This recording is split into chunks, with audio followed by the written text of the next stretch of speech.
Welcome to Confessions of an EOS Implementer, a podcast by Talent Harbor. We share unique stories of EOS implementers and the companies they've transformed to give you a rare glimpse into the successes and the challenges of the system in action. I'm your host, Ryan Hogan. Let's jump in. Welcome to another episode of Confessions of an EOS Implementer, brought to you by Talent Harbor. Today, I am stoked to welcome Dave Feidner, a seasoned EOS implementer and an expert in transforming businesses on an international stage. He started his career by helping a family-owned business expand nationally, and Dave quickly realized his passion for entrepreneurship and leadership development.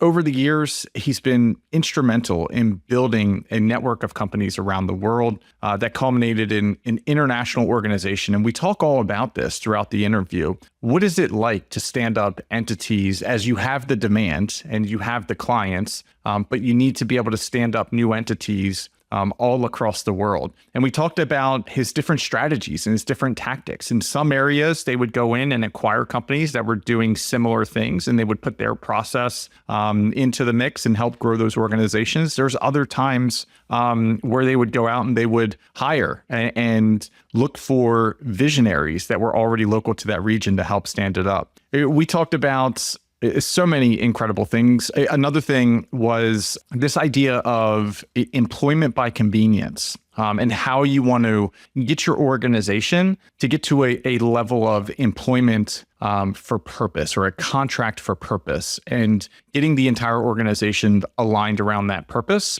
instead of convenience, where employee retention and other things might suffer. So it was a great conversation, and I hope you enjoy the show. Thanks so much for listening. Dave, thanks so much for coming on. I appreciate it. I think like you have a really interesting story, and I am excited about today's conversation. And one of the things that's incredibly impressive is the work that you did at RGIS. And let's talk about that a little bit. Like, what did you do? You spent almost 2 decades there. Like, what were you hired to do? And then what did you wind up doing over almost 20 years? Yeah, it was more than 20 years.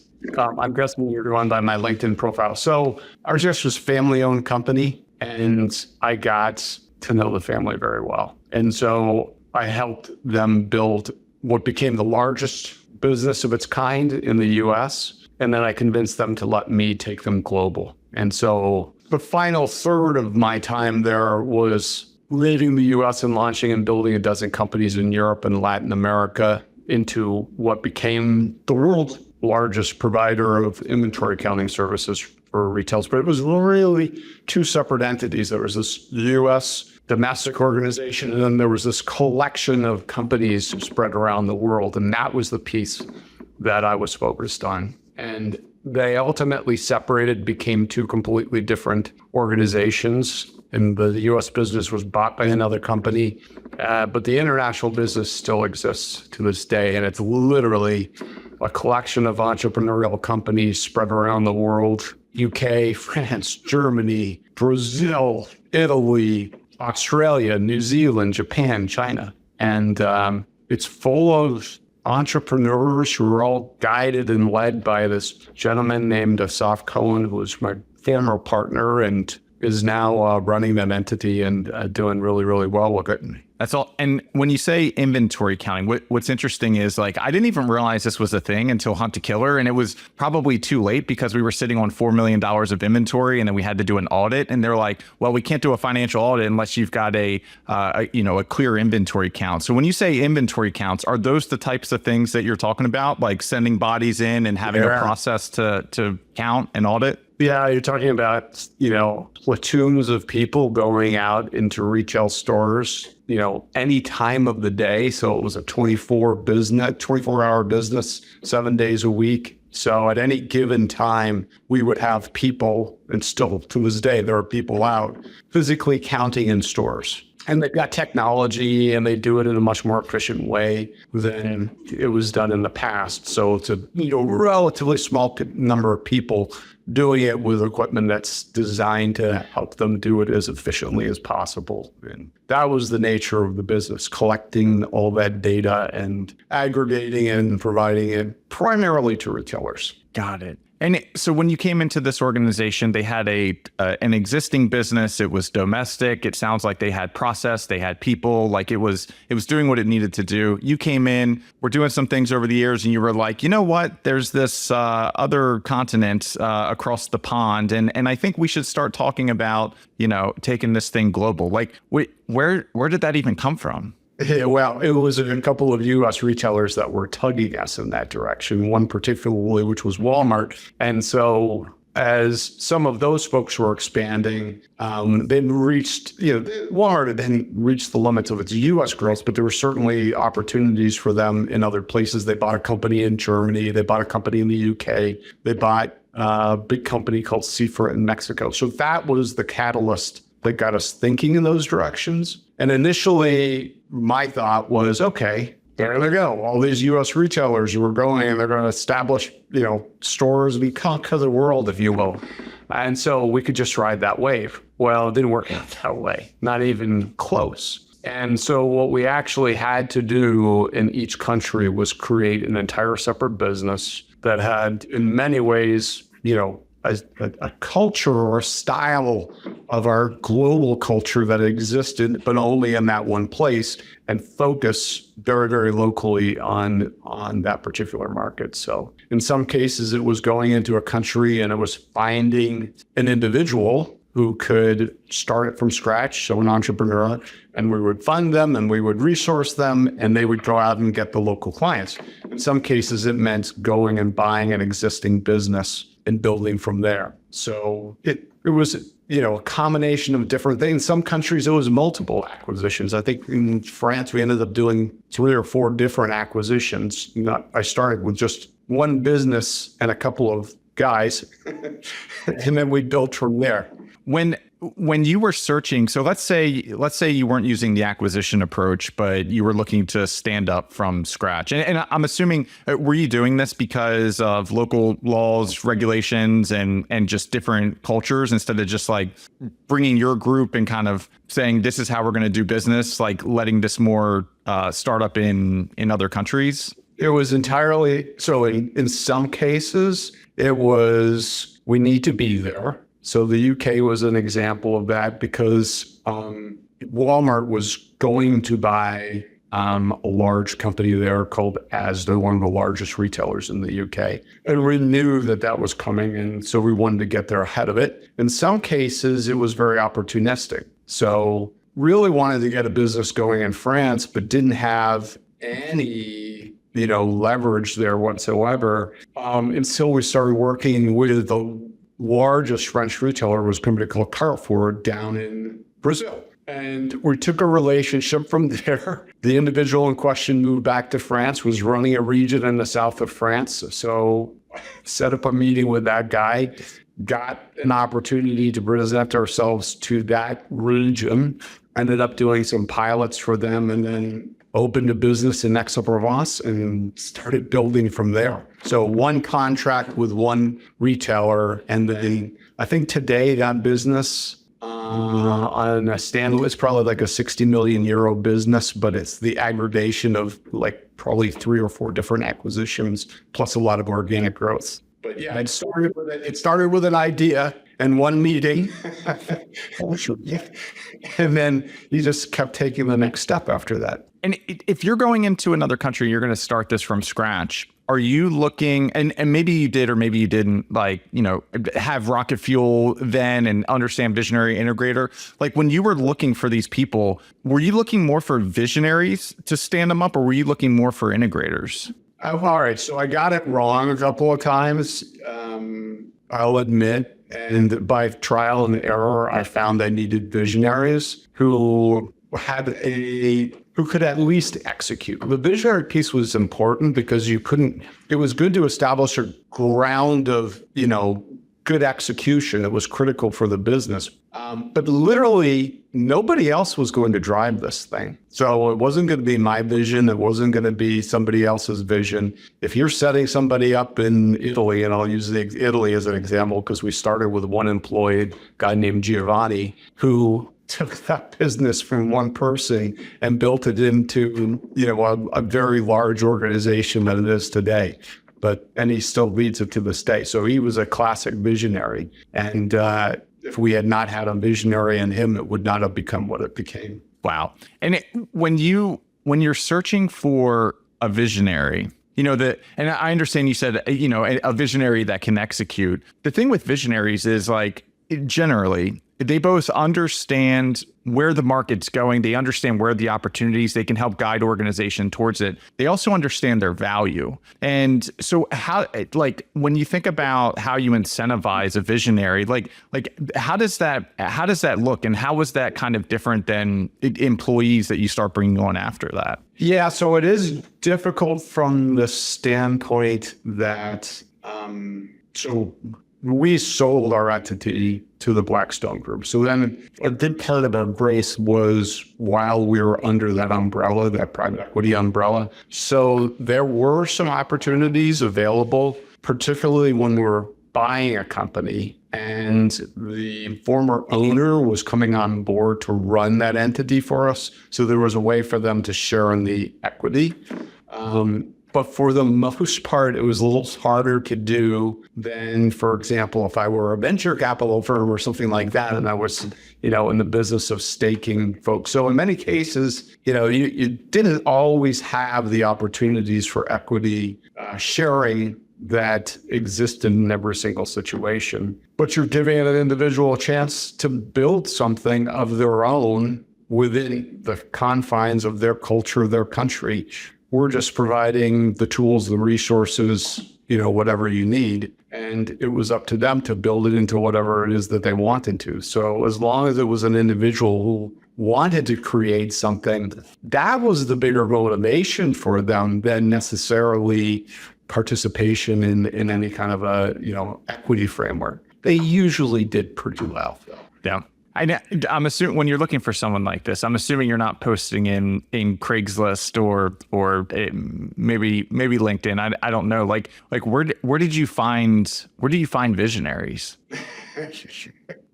So there was a lot of networking, and I employed search firms, and I had at one point in time just a couple of in-house people. That's all they did was search. But for me, that was probably 50% of what I was doing was just looking for talent, because I'm a visionary as well. And I knew a visionary when I saw them. So given the ambition that I had around the enterprise, and then at a certain point I had private equity backers as well that had to be satisfied. It was just a matter of, constantly finding these people, taking swings at the bat, getting it wrong, probably more often than I'm willing to admit, but then eventually, finding gold in individuals who could do it really, really well. When you think about this expansion, it's an incredible story, and it sounds like it was seeds planted by existing clients, and then those would blossom, and then you would get another account in another location, and then that would expand internationally. Like there's a secret sauce in here somewhere, because like that doesn't happen to all companies. Like some companies get fired as consultants or advisors or contractors, whatever the case may be. Some just stay in a certain region. But like your relationships not only grew and expanded kind of regionally, but they grew and expanded internationally. And so there was obviously an incredible amount of trust of the enterprise and the business that you had built. Like what was the secret sauce there? So I would have to attribute some of this to one of the earliest ventures, and that was in Brazil. Had a joint venture partner. A guy named Ricardo Semler had an organization called Grupo Senco. And Ricardo wrote a book called Maverick that ended up being a New York Times bestseller, but really exposed us to the level of transparency and trust that you can build in an organization. And his ideas were very radical at the time, but were practiced in our company in Brazil, and we adopted some of those practices in other companies or countries as well. So it was a revelation for me later on when I learned of EOS, because baked into it were the same, founding principles that had existed in that. They're essentially timeless concepts, if you will, about human behavior. And somehow along the way of building organizations, we lose track of these things. And what EOS has done is enabled me to bring that into the work that I do with the clients that I work with now. But yeah, for me, a lot of it started in Brazil 25, 26 years ago. And that's when we talk about transparency and trust.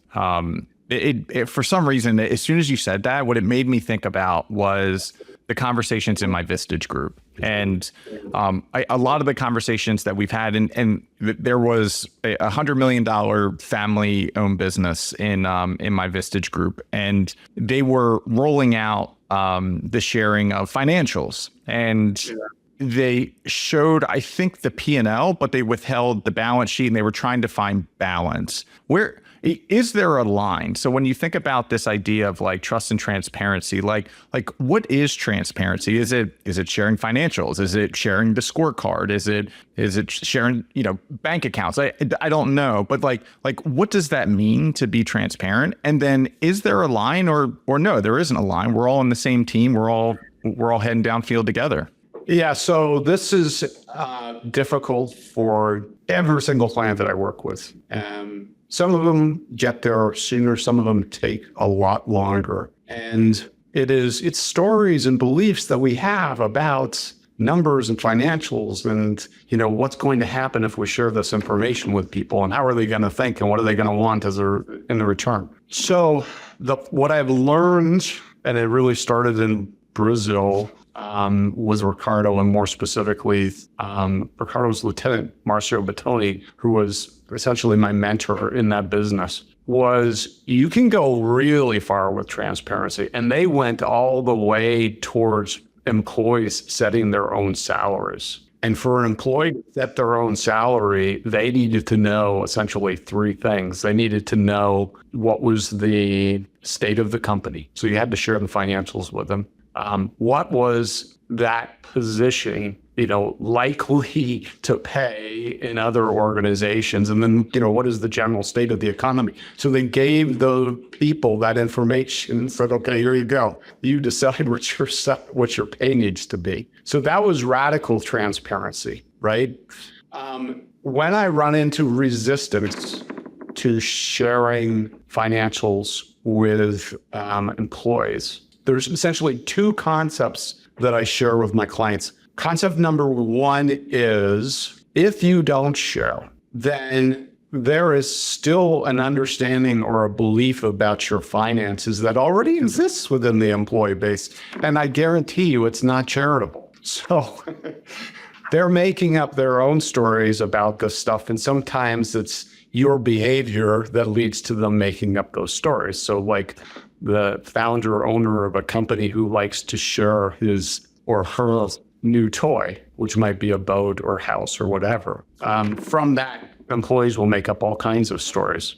But the other is, do you want them to trust you? And if you want your employees to trust you, you have to take the first step because there's a status imbalance. You cannot expect them to trust you until first you extend trust to them. And what's a more powerful way of extending trust than sharing with them the financials? And then dealing with the repercussions and dealing with, the issue of lack of understanding of financials, et cetera. Make them partners in the organization. Most companies don't do that.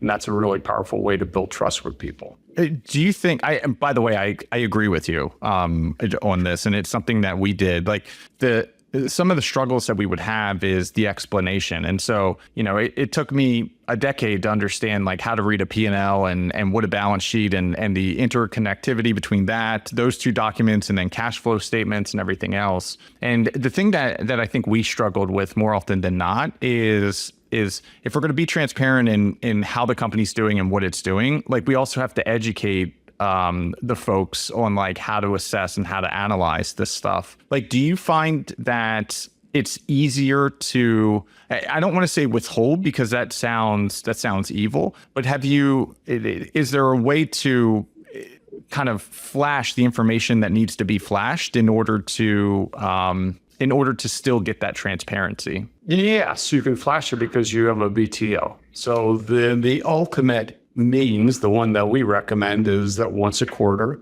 you have an all hands meeting, say to the company, and you share with everybody everything that's on the BTO. And if you have your financials on the BTO, which most of them do, you're sharing those and you're having that conversation with them. And it's scary the first time that they do it.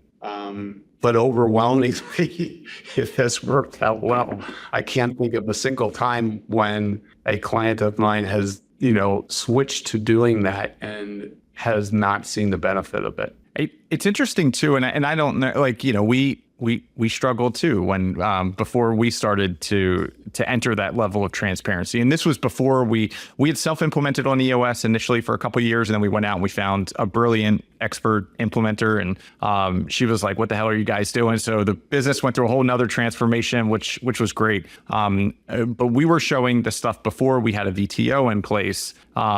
And I agree, it's kind of this, it's a weird thing. It's scary. And the other part here is publicly traded companies already do this. Like I was watching a congressional hearing a few weeks ago, or at least the highlights, and they everybody knows how much the Boeing CEO made, and they're grilling him on it because it's public information. I don't understand why we were challenged with that in private businesses. Yes, we compartmentalize things as human beings. That's good. What applies to us personally, all of a sudden, the rules that apply elsewhere don't apply. And did you read Traction, or did you understand, or were you guys operating on EOS while you were at RGIS, or did you later discover once you moved on? My exposure was not EOS. My exposure was to Bert Harnish's. It was the Rockefeller habits. And the way I got exposed to that was through my talent search. I was looking for people to run these various entities, and I ended up hiring a couple of really sharp individuals who happened to be YPO members. And through their YPO forums, they had learned the Rockefeller habits, and they introduced it to me, and we implemented. We did reduced firms, one-page strategic plan, and we attempted as best as we could within those various organizations to use those tools to drive the businesses. And then to a certain extent, we kind of left it up to the country managers who really were, the ones who were leading those individual businesses to do things the way it made sense for them to do it. I mean, our only needs were the financial reporting, and obviously we had shared services and things like that we provided, accounting, HR, finance, stuff like that, but left it up to them to figure out, okay, what do you want to make of this thing? How big can it be? How big is the market? Which clients can we penetrate, et cetera, and let them figure it out. So that was my introduction. When I got exposed to EOS, it was probably 6 months after I left RGIS. I was still running the advisory board, and I happened on it because one of the companies I had looked at buying came looking for help from me, and I started working with them on a consulting basis, and somebody gave me Traction at that time, and I read it, and I'm like, oh, okay, this is what you need. And then we implemented that with them, and then I said, oh, there's this whole community of folks who does this kind of work all the time. Sign me up.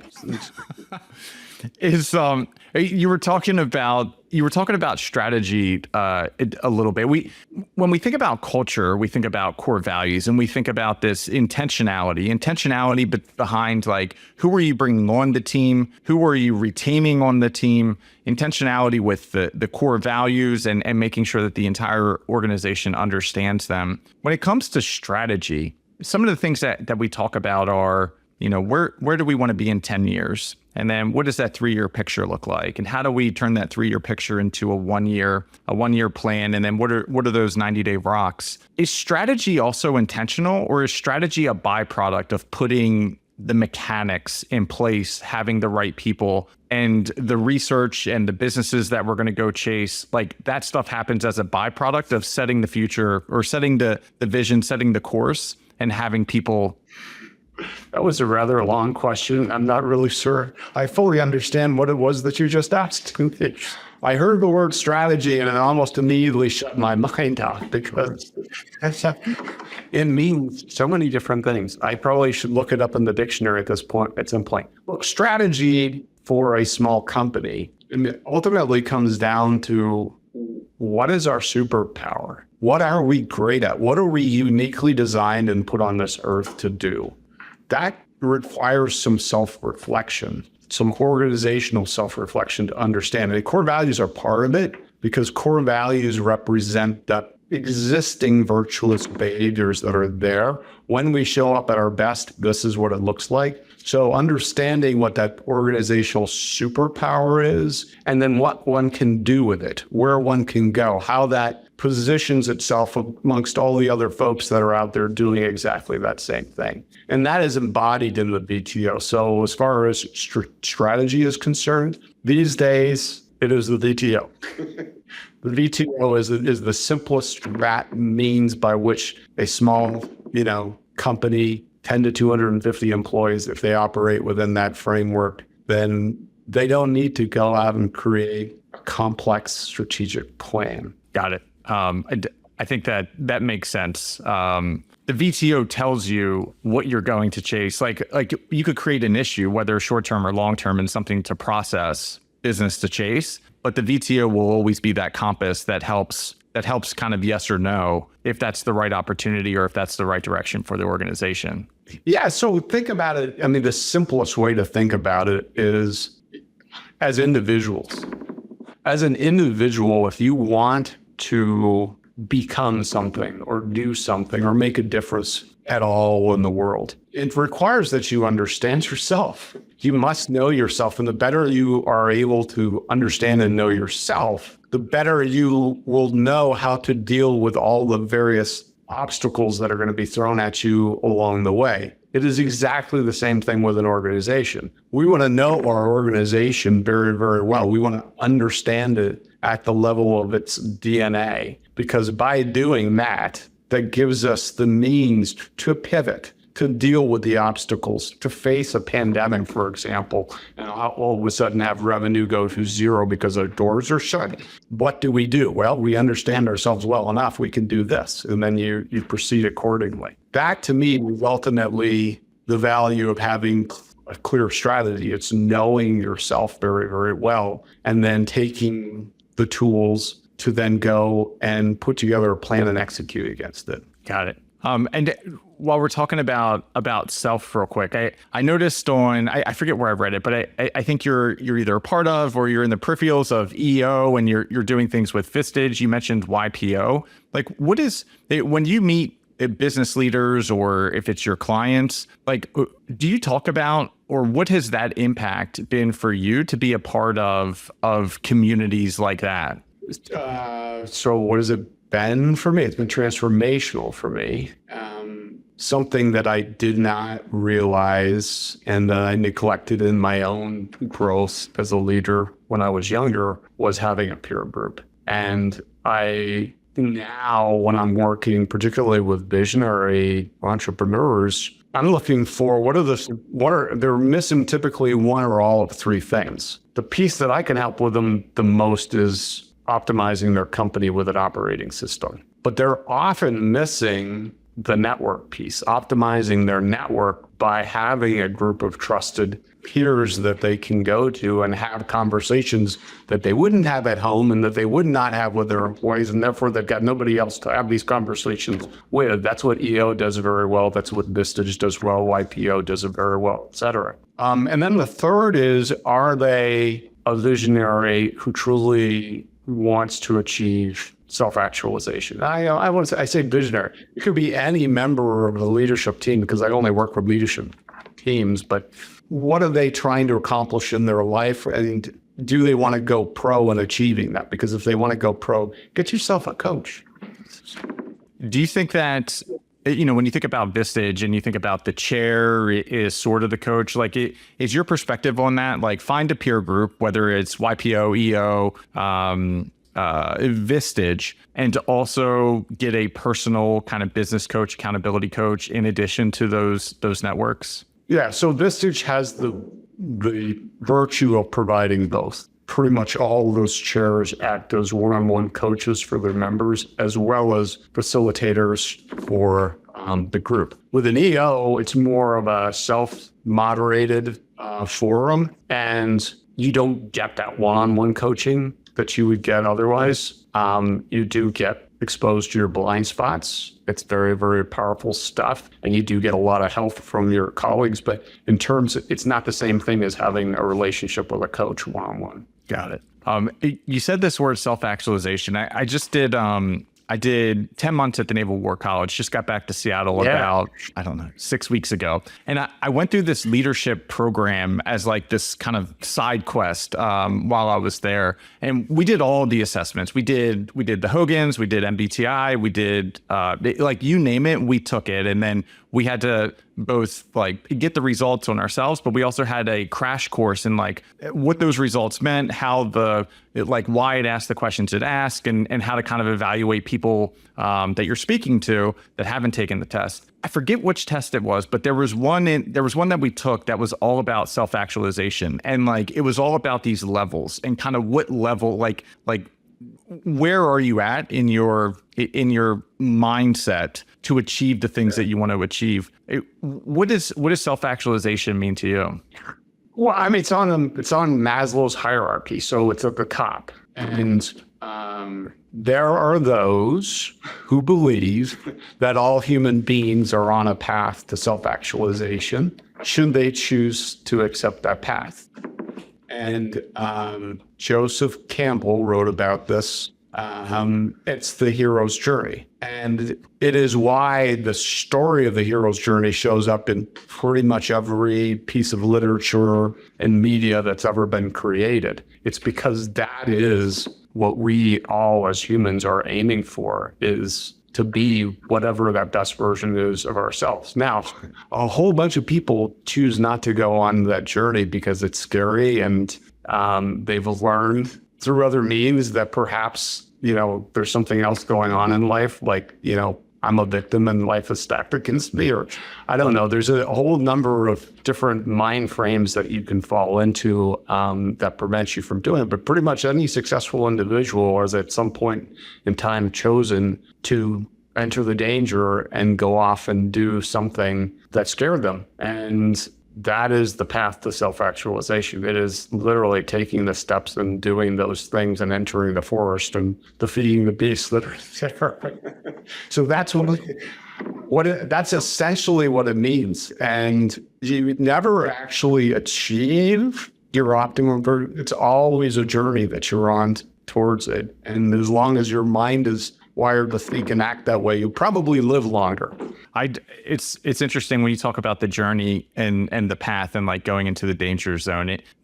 I feel like I've been a lifelong entrepreneur. Started selling creepy crawlers in 3rd grade, and then mowing lawns and shoveling snow, and then just it kind of kept graduating. But there was probably about a 5-year period right after I enlisted in the Navy where I still had like those ambitions, but like I didn't take it to the next step. Like I kind of got stuck at mowing people's lawn for $20 and like trying to really break through with an original idea. Essentially like it took, I think the way that I was thinking about it was like, next step was a grand idea. But what it really took was like selling stuff on eBay. And then that naturally evolved into like creating my own website. That naturally evolved into something else. And I think that my path to self-actualization has been like these smaller milestones where I've been able to validate and demonstrate and build that confidence to be able to get to the next one. When you think about self-actualization, like is this going out and reading a whole bunch of self-help books and really getting to understand who we are? Is it going out and getting a coach like we were talking about? Like what do you see that really has worked for people as they're on this journey? Right. It's starting with creepy crawlers and then eventually having your own podcast and spending 6 months at the Naval War College. I think that's what it is. And now that you've done all those things, what is the next step? You just take the obvious next step. It's not always so obvious. So it does require thinking. And this is where coaches can be particularly helpful because, I take clarity breaks, on a regular basis where I sit down and I've got this and I've got this, and I write and I compose and I think. But what I need is somebody to ask me questions. And a good coach knows the questions to ask to bring out and challenge my beliefs. So that's where the coach comes in. And it's no surprise. I mean, you can't be a professional athlete without a coach. You can't be, a performer in front of audiences without a coach. You need somebody who can observe you and give you objective feedback. If you're not joining Vistage, where there's kind of this built-in kind of coach mechanism, not necessarily where do you go, because everybody's got access to Google, but like, what do you ask the coaches? Like what are some good steps to like vet coaches as you're seeking for that person that's going to push you? I think I've heard from a couple, mostly in the Navy, weirdly, but they've struggled to find kind of mentors or coaches because they said they don't respect them. So I don't know what happened during those conversations or like why they went in a different direction. But there is something kind of psychological there. Like if I'm listening to someone, like they almost have to have, they had to have gone through it, because if they haven't experienced it and gone through it, then my question is, how do they know how to guide me? And maybe it's like, well, they just ask great questions and they've gotten really good over the last 20, 30 years of just asking incredible questions. But what are some of the things that you used to look for? Maybe you still have, you're still vetting for coaches. Like, what are some of those things? I used to look for people who were at least my age. And I learned, particularly from one that was about half my age, that it is possible to have a lifetime's worth of experiences in a very short period of time. And I have met young people who are way wiser than me and have experienced more stuff. And I was coached by an individual 30 years younger than me once, and I learned some brutal realities about myself that made a huge difference for me in terms of how I started showing up in my life. So as far as coaches are concerned, there isn't a decent coach out there that will give you, an hour or two of their time to just have a discovery conversation. And that's pretty much all that you need to tell. I mean, if they open something up within you in that conversation, and you can see something in yourself perhaps that you had not seen before, sign me up. When you have so much incredible experience, the idea of scaling an organization internationally is incredible. And so the value that you bring into these session rooms and the perspective and the experience and the expertise, like where do you find like that one superpower? Like, what's that one thing that, like, when you walk into a session room, it's like, we're going to do this right. We're going to do it by the book. We're going to get you guys on the right path. But like, what's that one thing when you come in, they're like, this is it? So it's actually on my wall over there. It's our core value number 1, be humbly confident. So that is the mind frame going in.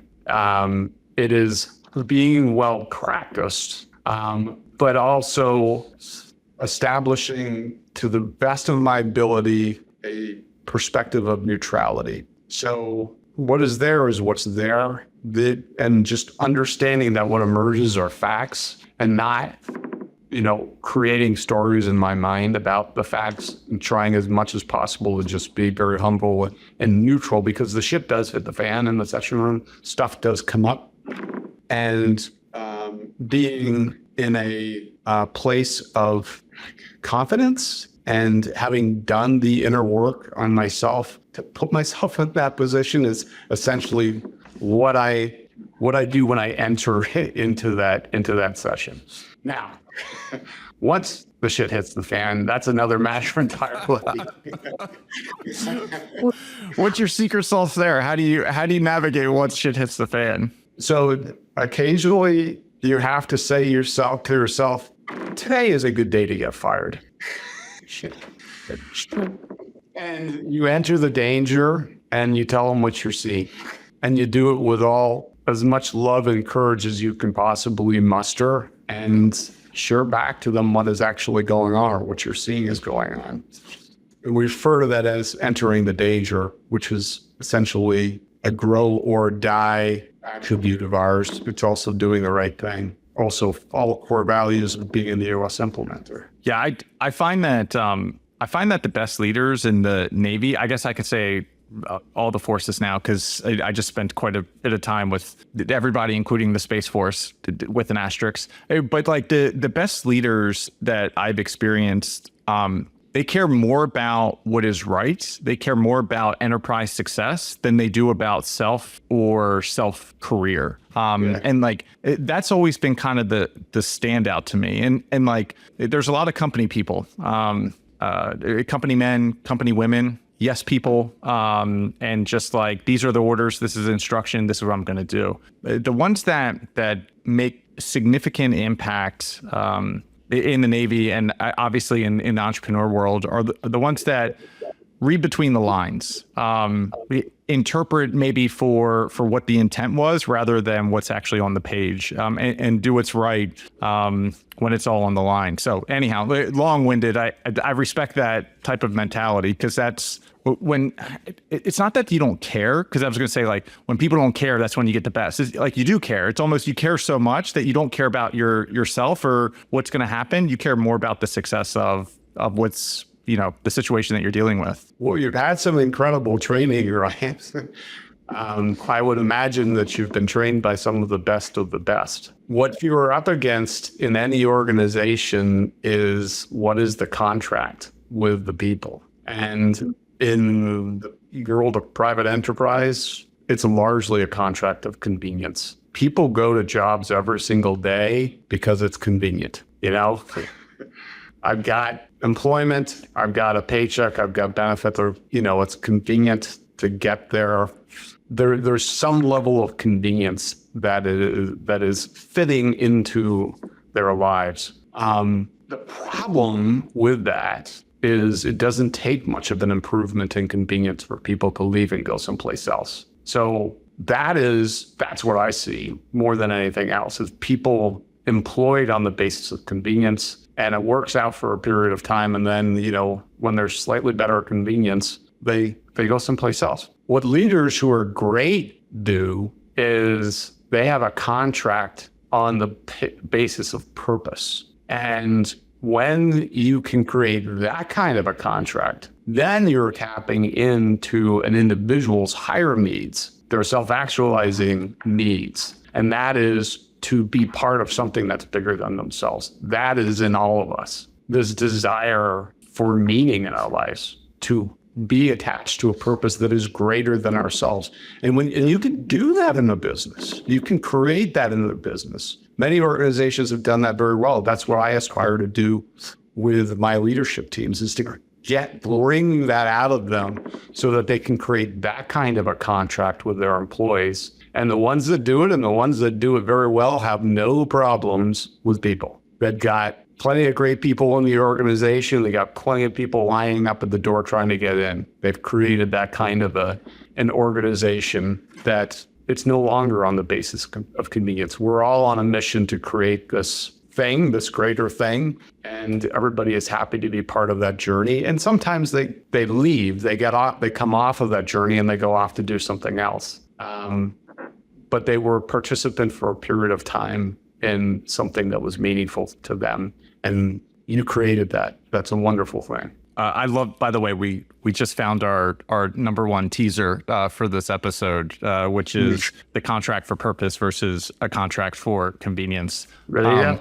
Do you, when you think about the contract for convenience, like, is that something that's observable? And do you think that that's something that organizations should hire and fire based upon? Or do you think it's just a natural, it's just a natural part of it? Natural part of having and running a company, and it's the reality of the environment. It is the default condition. And part of the problem is when you're in the midst of it as a leader, when you've been doing it for a while in the same organization, you can very quickly lose perspective. And then you're wondering why your people aren't engaged, And there's a Gallup poll that's done every year on this subject. And it's shocking when you see the results. People who are not engaged at work, people who don't understand how their job contributes to the greater good, people who don't really understand their role to play in whatever that thing is. The statistics are massive on this. So it is the default condition that exists in most organizations. When you create the opposite of that, when you create that clarity of purpose, it's such a powerful thing. People will stick around and they will grow and they will flourish, and the organization will flourish as well. But it does require intentionality to do it. You have to be very, very intentional and disciplined about it to create that. Would you say that the two kind of foundational things there is, I'll stop short of saying the 10-year target, because I think it's less to do with the 10-year target, which can be a metric. Is this a matter of like painting the picture of the future and making sure that everybody understands and is aligned with the core values? Like, is that the secret sauce? Is that what builds that contract of purpose versus convenience? That is the starting point of it, and that's where it shows up, because you begin with the behaviors of the people. Those are core values. What does it look like when we're showing up as our best? And we're not looking for perfection here, but what are those common traits that already exist? Because that is something that is wholesome and good. And then what is that superpower that we have? You take this group of individuals and they'll have a set of skills, and there'll be some capabilities, and there'll be some intellectual property and things like that you bring together. What does that all combined create in terms of a superpower, and to what purpose are we now deploying that? So these are the first two questions from the BTO. Sure. Question number one about us. Question number two about our purpose and our niche or superpower. When you get those things really dialed in and clear, it's like an aha moment. Okay, given this, then to what end can we manifest that purpose? How big can we make this thing? The 10-year target is the answer to that question. And the time frame is not entirely arbitrary. It's 10 years because it is beyond the point most people think. It's also validated by the research that Jim Collins and his team did in Good to Great. And as Gino would say, there is this 10-year cycle that exists in business that he learned from his mentor and has proven to be over time pretty darn true. So thinking in 10-year terms is a great way of compartmentalizing the future, and giving an organization a reasonable time frame to aim at. What else? What was your question? You nailed it. Or did I just go off on a tangent? No, it answered the question, and it was brilliant, because for some reason I got trapped in the core values and kind of painting that vision. You brought it back to the where it truly lies, which is the core values, the purpose, the niche, and then being able to take those things, build the 10-year target, understand the 3-year picture, and kind of back that all the way in. I could jam with you on. Oh, go ahead.